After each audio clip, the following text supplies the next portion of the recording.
saya menyikapi tentang persoalan Amazoni ini tidak ada rasa empati dan kasihan. Yang kasihan itu bagi saya hanya keluarga, kekasihnya, ya orang-orang terdekatnya. Kenapa? Prinsipnya begini, orang yang mengulangi kesalahan terus-menerus dengan kesalahan yang sama, itu adalah orang-orang bodoh, kan begitu? Nah ini yang kita ketahui ya. Amazoni ini, mohon maaf, saya tidak menyatakan Amazoni ini bodoh ya.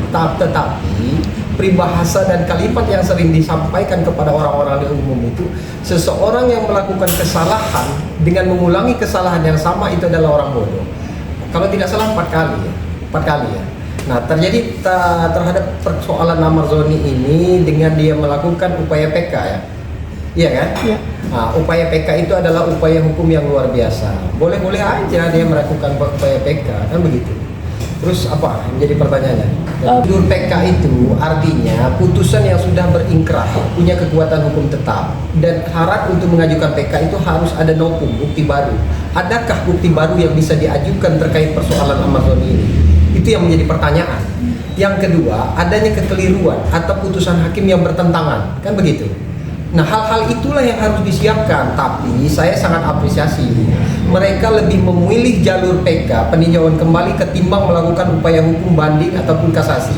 Karena apa? Saya khawatir kalau upaya itu diambil kemarin sama mereka, selain waktunya terbatas, pasti ada resiko hukum. Resiko hukumnya apa? Putusan itu bisa berubah, bisa lebih tinggi dan bisa juga berkurang atau membatalkan putusan di tingkat pertama.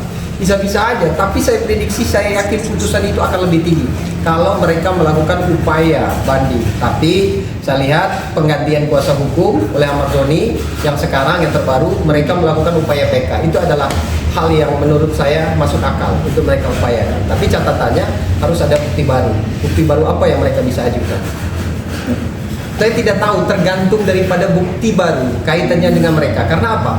Amazoni ini disangkakan atau terbukti dia terlibat adanya suatu peredaran di dalam dugaan di dalam lapas atau rutan ya. Adanya satu keterlibatan Amazoni yang di dalam peredaran itu, ya maka divonis bersalah dalam hal ini. Seperti itu. Makanya dalam hal ini saya sampaikan sehingga ada pertanyaan kan, inilah yang mencederai rasa keadilan masyarakat kan. Kalau memang Amazoni ini terbukti bersalah ada keterlibatan peredaran di dalam narkoba di dalam sebuah rutan ataupun lapas, berarti kan di sini ada oknum. Kenapa oknumnya? Apakah oknumnya sudah ditindak di sini? Itulah yang mencederai rasa keadilan. Apakah Amazoni yang dikorbankan sehingga dia harus diangkat? Amazoni oke, dianggap bersalah dengan putusan berapa? 7 tahun ya, kalau tidak salah ya, 7 tahun. Berarti terbukti secara sah dan meyakinkan ada keterlibatan Amazoni di dalam peredaran di dalam suatu rutan ataupun lapas tersebut. Tetapi nggak mungkin dia bergerak dan berjalan sendiri dalam hal ini. Makanya nggak mungkin bim selabim, sekonyong-konyong barang itu ada di dalam, atau dia bisa menggunakan suatu alat komunikasi dengan orang yang di luar tanpa ada orang oknum yang terlibat di dalam pegawai-pegawai tersebut. Nah, ini yang menjadi pertanyaan, apakah ada penindakan terhadap oknum yang terlibat di dalam kasusnya Amazoni ini? Tidak transparan, itu yang mencederai rasa keadilan. Ya. Ini harus saya luruskan lagi, rehab itu ada syarat dan ketentuan. Rehab itu di dalam Undang-Undang Nomor 35 tahun 2009 tentang narkotika, orang yang mendapatkan rehab itu adalah orang-orang yang putusannya, vonisnya terbukti selaku penyalahguna, korban. Nah, kalau memang ada keterlibatan atau ada peran aktif sebagai dalam jaringan dia mengedarkan satu narkoba, dia tidak akan mendapatkan rehab. Seperti itu, dia hanya murni menjalankan putusan. Begitu. Jadi Dirjen Paskala menyampaikan, karena kan orang bertanya kan, kenapa harus di Nusa Kambangan? Kan orang-orang terkesan serem kan begitu. Nusa Kambangan itu adalah sebuah tahanan yang berada di tengah pulau, adanya di Jawa Tengah, Cilacap kalau tidak salah ya. Nah, itulah yang menyeramkan karena aksesnya itu jauh. Di tengah pulau kan begitu. Tetapi setiap orang yang menjalankan status hukum di sana mempunyai hak yang sama, hak untuk mendapat kunjungan keluarga, hak untuk berkomunikasi dengan keluarga. Kan itu nggak ada yang perlu dikhawatirkan. Saya tidak pernah respect dengan Amazoni ini ya. Yang saya kasihan keluarganya karena dia terus mengulangi kesalahan dengan kesalahan yang sama. Itu yang kita sesalkan. Orang masih muda, punya kemampuan, ganteng, ya punya dikenal banyak orang. Itu yang saya sayangkan. Kenapa dia harus mengulangi satu kesalahan yang sama sampai 4 kali loh kalau tidak salah ya. Itu yang kita sesalkan. Saya kasihan dengan keluarganya aja, apalagi dengan pacarnya.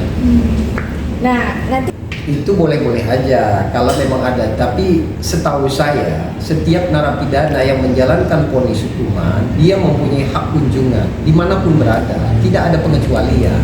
Cuman kan untuk kesana kan lumayan seperti itu ya. Cuman kalau memang untuk memudahkan mungkin bisa diberikan fasilitas untuk komunikasi melalui Zoom atau video call seperti itu. Bisa-bisa aja karena itu hak dari setiap terpidana untuk menjalankan vonis.